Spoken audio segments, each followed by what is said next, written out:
Hi guys, welcome to Sosin classes. This is Hima Hegde presenting before you the current and contemporary affairs in anthropology. Here we have the Gaddi tribal community. Himachal Pradesh has considerable percentage of tribal population in the state.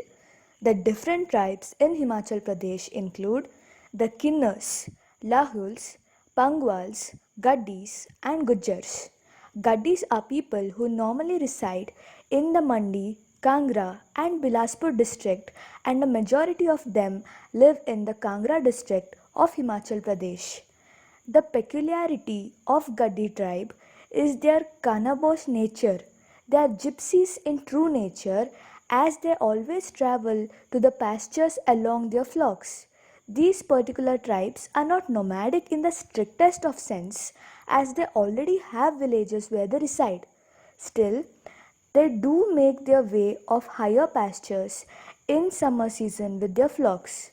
Gaddis are found in the Dauldar range of the state.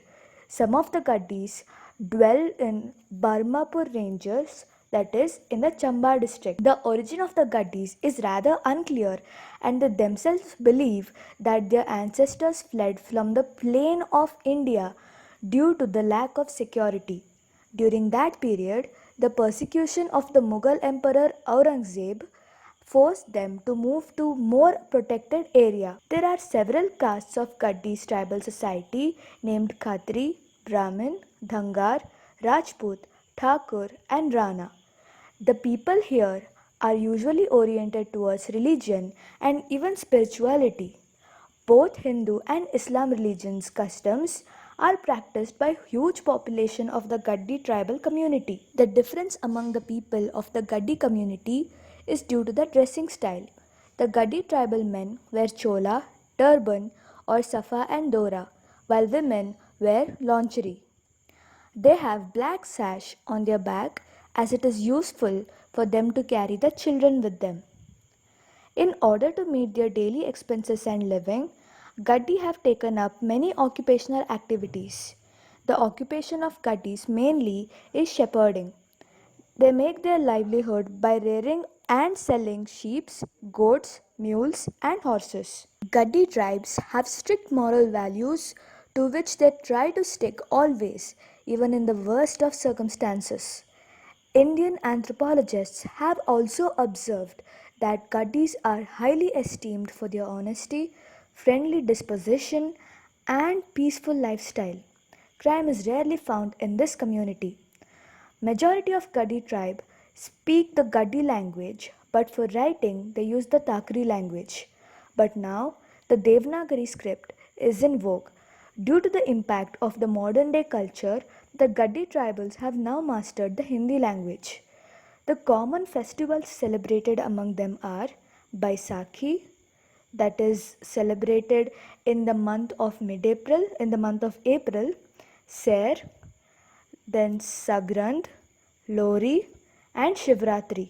Let us now understand the anthropology of gender. Early 20th century anthropologists presumed that the social and political differences or divisions between men and women were natural. The pioneering anthropologist Phyllis Carberry, who did fieldwork among the Australian Aborigines in the 1930s, depicted women as active agents. Although her material reveals women not to be subservient, nonetheless they are generally subordinate relative to men. Margaret Mead, who also commenced fieldwork in the 1930s, while not concerned with the subordination, demonstrated that ideals of femininity and masculinity vary enormously between groups. Her ideas continue to be relevant. Thanks to the women's liberation movement of the 1970s, a younger generation of women began to question the masculinist orthodoxies in social anthropologies, both in traditions in the fieldwork and the literature. An important distinction which began to be made was that between sex as a biological given and gender as a culturally variable. In this way, it was argued that the divisions of labor and different roles assigned on the basis of gender were no longer accepted as biologically inevitable. While sex at birth is relatively fixed, the meanings and behavior associated with physical, sexual differences were seen as fluid and varied across cultures. In the 1990s, the dichotomy is held to be less clear, but even in the 1970s, it was always recognized that human biology could also be culturally transformed and manipulated. From the mid 1970s, a number of important volumes by women anthropologists made women more visible and also raised key questions about gender and anthropological theory. Contrary to subsequent caricatures in later literature, this strategy never implied that women should be studied separate from men and gender. Neither was it suggested that women could be studied separate from men, nor did the material suggest that women were universally the same. The vast cross cultural range of the early volumes already displayed differences among women. Although masculinity is only recently being studied in detail, gender studies aim to explore the full ranges of gender categories, including androgyny, in different cultural contexts. The impact of gender studies is also apparent in relation to fieldwork. Early texts by women such as Eleanor Smith Bowen and Hortense Powdermaker demonstrated the importance of personal experience, individual identity, and social relationships in writing anthropology.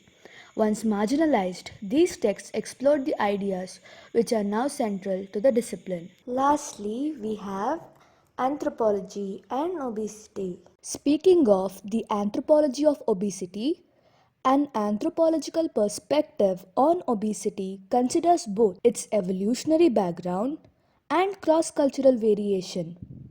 It must explain three basic facts about obesity. Firstly, the gender dimorphism, then, an increase with modernization, and thirdly, a positive association with socioeconomic status. Pre industrial diets varied in quality but shared a tendency to periodic blood shortages, particularly disadvantageous to women in their reproductive years, favored individuals who, for biological and cultural reasons, stored fat. Not surprisingly, the major of the world's cultures had or have ideals of feminine beauty that include plumpness.